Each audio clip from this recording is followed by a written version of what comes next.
Be me. I guess I should start by saying I thought my life was pretty much perfect about a year ago. I had a good job in marketing, a nice apartment downtown, and a boyfriend I'd been with for almost 2 years. He was a great guy, the kind of stable, solid man that your parents dream about for you. He worked in a technical field, something with data or servers.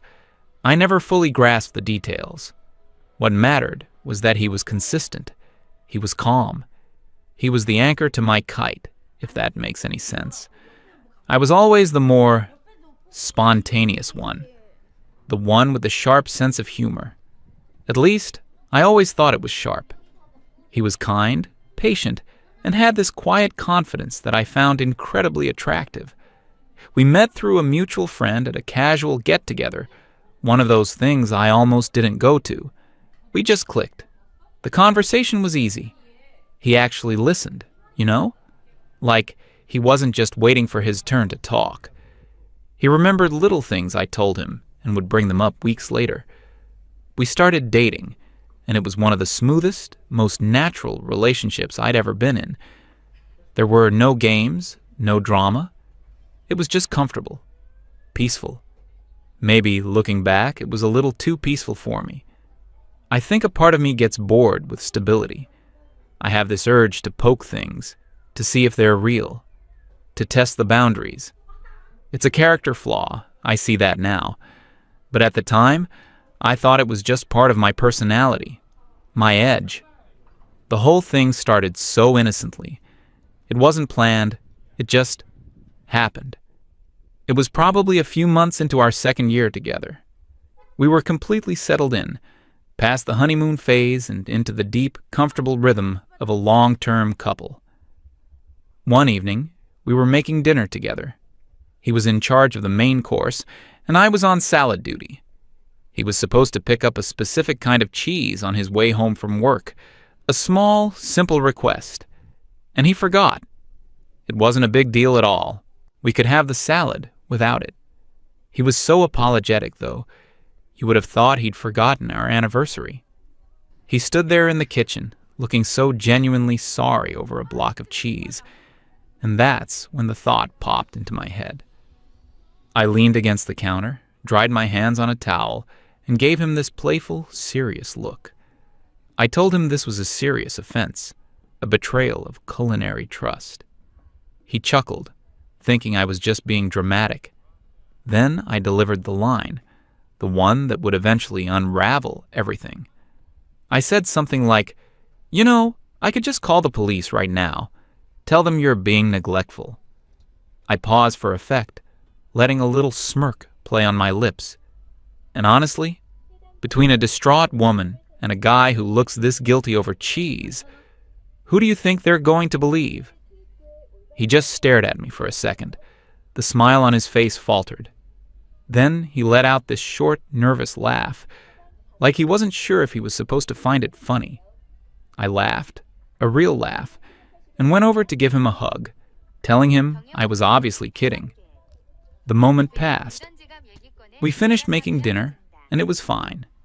But I remembered his reaction, that brief moment of uncertainty. And for some twisted reason, I found it fascinating. It felt like I'd discovered a new button to push, a new dynamic for our little inside world. So it became a thing, our joke. Anytime he made a small mistake, I'd pull it out. Left a wet towel on the bed? That's a hazard. I'll tell them you create an unsafe environment. Who do you think they'll believe? Shrunk one of my sweaters in the laundry by accident. Destruction of property. It's an open and shut case. I'll look so sad when I give my statement. Was 5 minutes late to pick me up.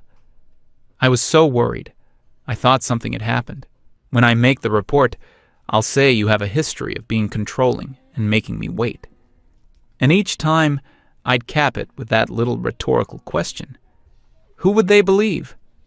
It was always said with a smile, always in a light teasing tone. To me, it was clearly a joke. It was so over the top, so absurd, that it couldn't possibly be taken seriously.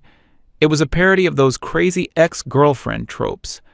I thought it was clever, I thought it showed I had a dark, intelligent sense of humor. In the beginning, he would play along, albeit reluctantly. He'd roll his eyes and say something like, "Okay, you got me," or just shake his head with a little smile. But as the weeks turned into months, I noticed a shift. The reluctant smiles disappeared. He would just get quiet. He'd just stare at me with this blank expression that I couldn't quite read. It wasn't anger. It wasn't sadness. It was something else. Something still and heavy. I, in my infinite wisdom, interpreted this as him losing his sense of humor. I thought he was becoming too serious, maybe stressed from work. It never once occurred to me that the joke itself was the problem. The first time I did it in front of our friends was a turning point. We were out for dinner, a group of maybe 6 of us. He was telling a story about a frustrating project at his job. He got a few of the technical details mixed up, and our friend, who also works in tech, gently corrected him. He laughed it off, saying he was tired and his brain was fried. I saw my opening. I leaned forward, put my hand on his arm, and said in a stage whisper loud enough for the table to hear, "See? He's getting confused. His story is inconsistent." That's exactly what I'd mentioned in my report. I smiled sweetly at him. And you know who they'd believe. There was a moment of awkward silence at the table. Then my best friend, who sat next to me, burst out laughing. She told me I was savage, that she couldn't believe I said that. She meant it as a compliment. A couple of the other people chuckled nervously. My boyfriend didn't. He just looked down at his plate. He didn't say another word for the rest of the conversation. On the way home, the car was silent. I tried to start a conversation, asking him if he had a good time.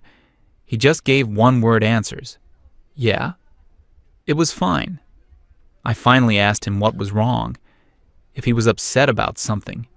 He was quiet for a long time, just watching the road. Then he said, "I just wish you wouldn't do that, especially not in front of our friends." I got defensive. I couldn't help it. I told him it was just a joke, that everyone knew it was a joke, that my friend thought it was hilarious.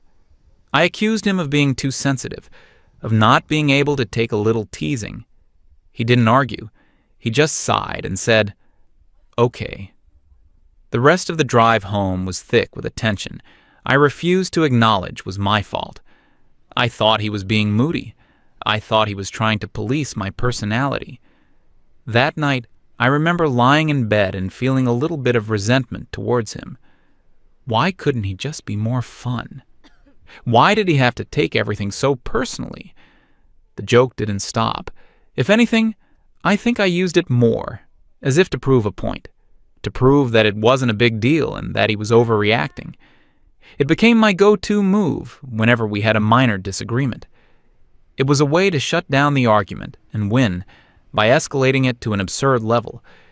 If he said he didn't like the movie I picked, I'd tell him he was being emotionally coercive and that my testimony would be very compelling.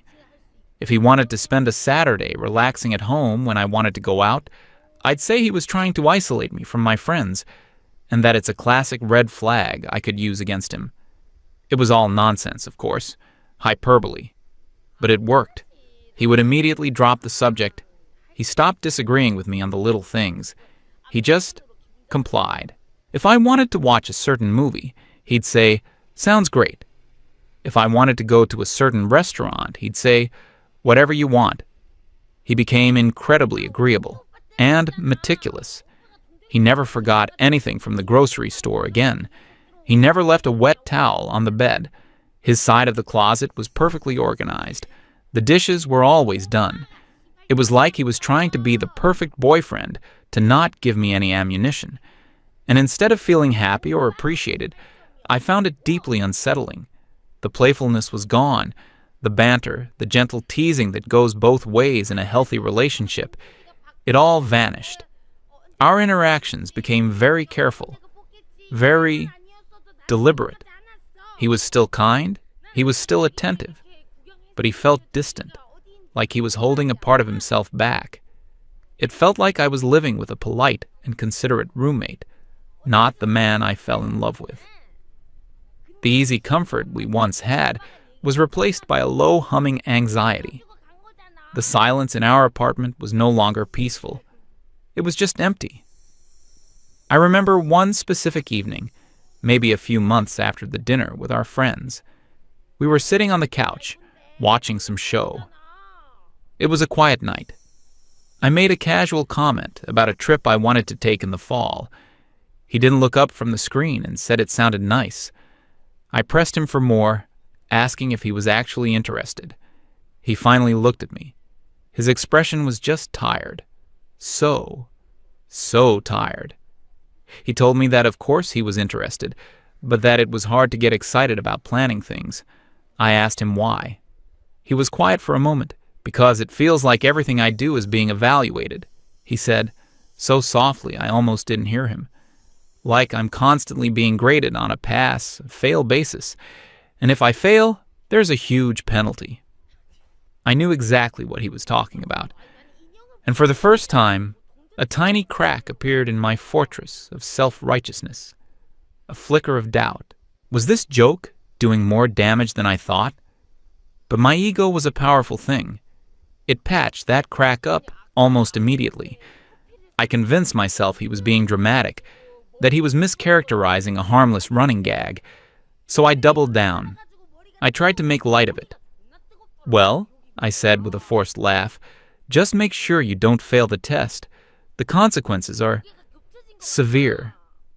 I was hoping he'd laugh, that it would break the tension and we could go back to normal. He didn't laugh. He looked at me, and I saw something in his eyes I'd never seen before. It wasn't sadness or anger. It was a genuine, unmistakable flicker of fear. It vanished as quickly as it appeared, replaced by that same tired, blank expression. But I saw it. He just said, I know. Then he got up, said he was going to bed, and left me alone on the couch. I sat there for a long time in the dark, the light from the TV flickering across the room. The silence was deafening. For the first time, I felt a cold dread creep into my heart. I realized that he didn't see me as a partner anymore. He saw me as a threat. I should have stopped then. I should have gone into the bedroom, woken him up, and apologized. Truly apologized. I should have promised to never, ever say anything like that again. But I didn't. I was too proud, too stubborn. I thought that if I apologized, it would be admitting that he was right and I was wrong. It would mean that my sharp, edgy humor was actually just cruelty. And I wasn't ready to face that. So I did nothing. I went to bed, and we pretended the conversation never happened. But something had fundamentally broken that night. We both knew it. We were just going through the motions. The next few weeks were the strangest of our entire relationship. He was the most perfect, considerate boyfriend imaginable. He'd text me during the day to see how I was doing. He'd have dinner ready when I got home from work. He suggested we go on a weekend trip to a place I'd mentioned wanting to visit months ago. On the surface, it looked like he was trying harder than ever, but it felt completely hollow. There was no warmth behind it, no intimacy. It felt like he was following a script, the How to Be a Good Boyfriend handbook. He was checking all the boxes, performing all the right actions, but his heart wasn't in it. He was so careful with his words. He never offered a strong opinion on anything. Everything was, that sounds good, or whatever you'd prefer is fine with me. He was building a wall around himself, brick by careful brick.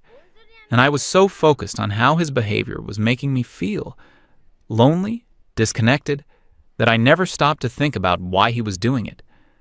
I thought he was punishing me with passive aggression. It turns out he wasn't building a wall. He was building an exit strategy. The end came on a Tuesday, a completely normal, unremarkable Tuesday. I remember it was raining that day, a dreary gray sky that matched the atmosphere in our apartment. I came home from a long day at work, feeling exhausted and just wanting to curl up on the couch. I walked in and knew immediately that something was wrong. The air was different, still. On the coffee table, neatly stacked, were his library books that were due back. His favorite coffee mug, the one I'd gotten him for his birthday, was washed and sitting upside down on the drying rack, not in the cupboard. Little things. Things that were out of place for a normal evening. I called his name. No answer. I walked into the bedroom, and that's when I saw it. His side of the closet was empty. The drawers on his dresser were all slightly ajar and also empty. His toothbrush and toiletries were gone from the bathroom. It was a slow, dawning horror. It wasn't a process. It was a sudden, cold realization. He was gone. He had packed up his life and moved out while I was at work. I just stood there in the middle of the room, my work bag still on my shoulder, unable to process it. There was no fight, no dramatic confrontation, no tearful goodbye. Just a silent, efficient departure. My phone buzzed in my pocket. It was a text from him. My hands were shaking so much I could barely unlock the screen. The text message was long. It wasn't angry or emotional. It was calm and methodical, which was somehow so much worse. It felt like I was reading a project summary or a final report, not a breakup message from the man I loved. He started by saying he was sorry for doing it this way, but he didn't see any other path. A face-to-face conversation, he explained, would have just led to an argument where I would dismiss his feelings as an overreaction. He was right.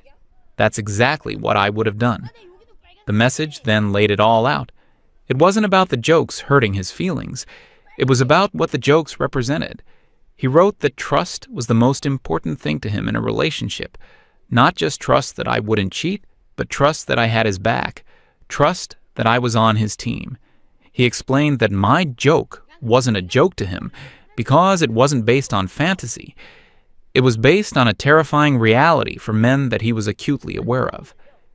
He told me that every time I said it with a smile on my face, I was communicating one simple fact, that I held the power to completely and irrevocably destroy his life, and that I found that power amusing. I remember my hands getting colder as I read that line. He said he couldn't live with that. He couldn't build a future with someone who saw his entire life, his career, his reputation, his family's honor, his very freedom, as a punchline. He said it was like living with someone who playfully holds a lighter to the curtains every day.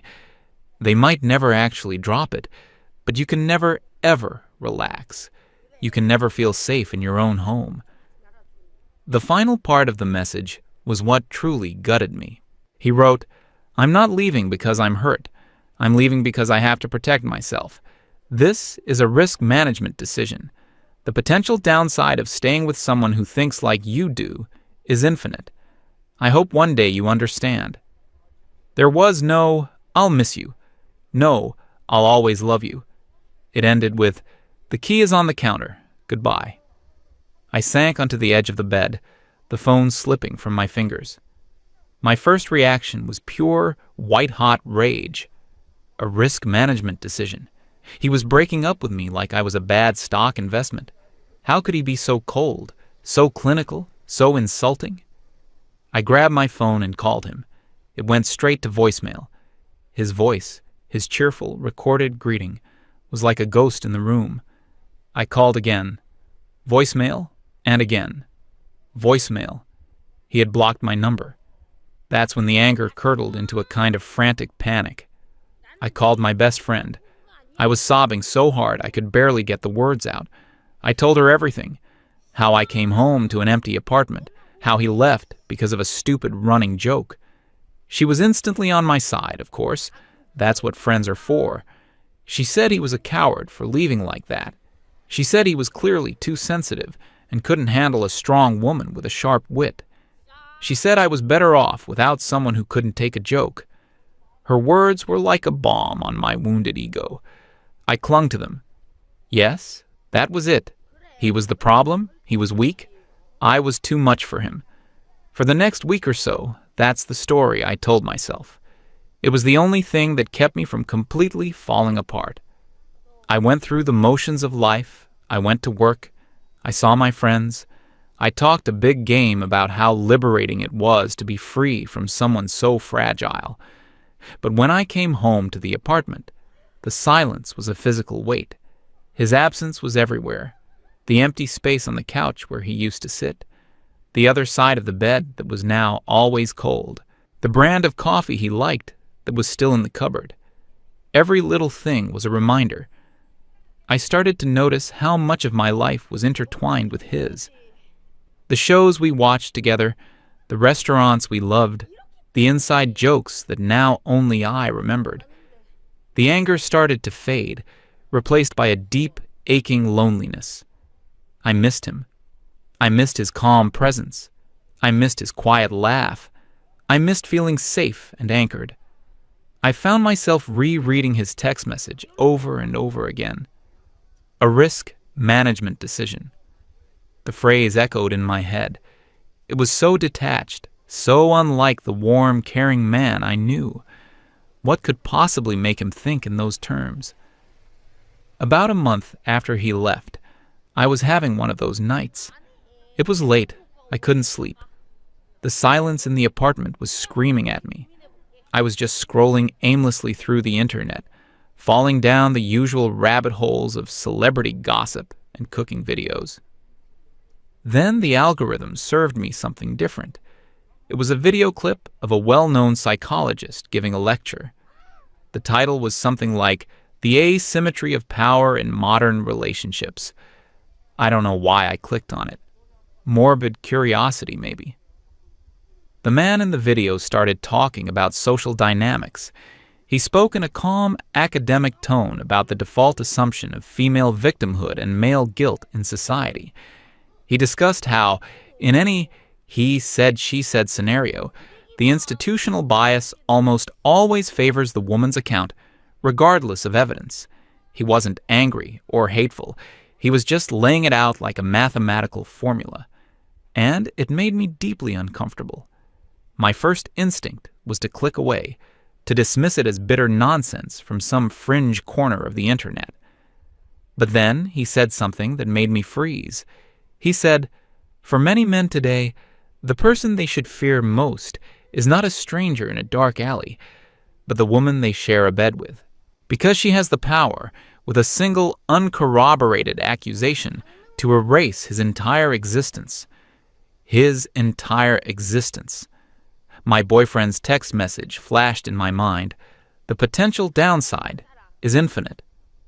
A cold dread started to spread through my chest. I opened a new tab and started searching. I started with neutral terms. False accusation statistics. Divorce court bias. That led me to forums, to blog posts, to news articles. I fell into a world I never knew existed. I read stories from men, hundreds of them.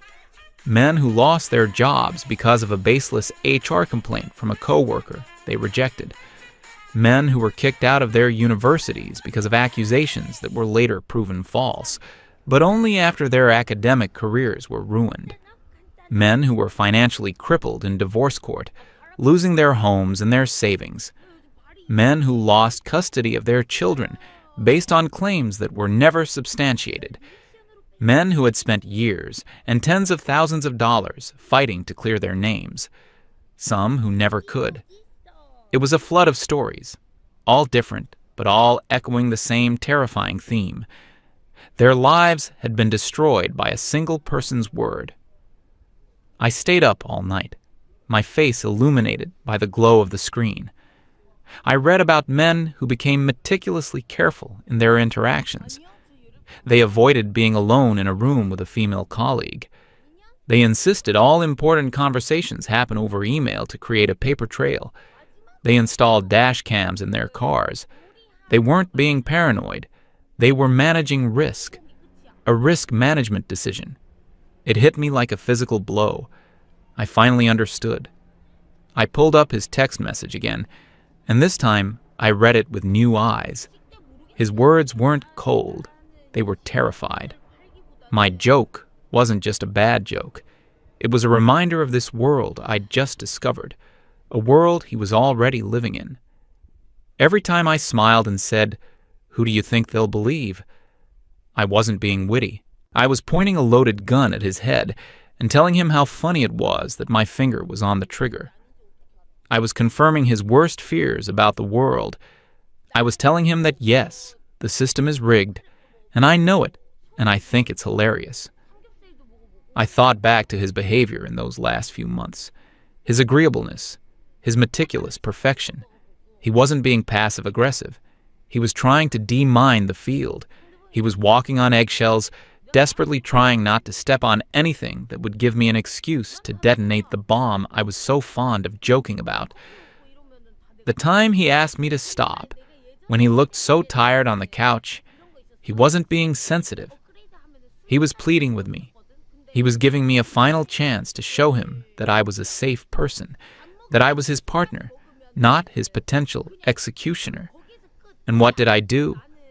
I laughed at him. I called him fragile. I told him the consequences were severe. I saw that flicker of fear in his eyes, and I ignored it. The realization was so profound, so complete, that I felt physically sick. I went to the bathroom and looked at myself in the mirror. I didn't recognize the person staring back. Who was this person who took pleasure in her partner's fear? Who found the idea of wielding such destructive power to be a source of amusement? My friend was wrong. I wasn't a strong woman. I was a bully. And my boyfriend wasn't weak or sensitive. He was intelligent. He was rational. He saw a clear and present danger to his life, and he did the only logical thing. He removed it. He didn't run from a joke. He escaped a threat. I left the bathroom and sat on the floor of the empty living room, hugging my knees to my chest. The sun was starting to rise, casting a pale gray light through the windows. The apartment was still silent. But for the first time, I understood that I deserved the silence. It's been almost a year now. I never heard from him again. I tried sending one last email a few months ago, a long one where I apologized for everything and told him that I finally understood. He never replied. I don't blame him. My edgy humor is gone. I don't make those kinds of jokes anymore. I can't. Because I now know that for some people, it's not a joke at all. It's the sound of a nightmare they're trying to avoid living. He was the best man I've ever known, and I drove him away because I was too arrogant to see that some things are too serious to ever be a punchline. I thought I was being clever. In reality, I was just a fool.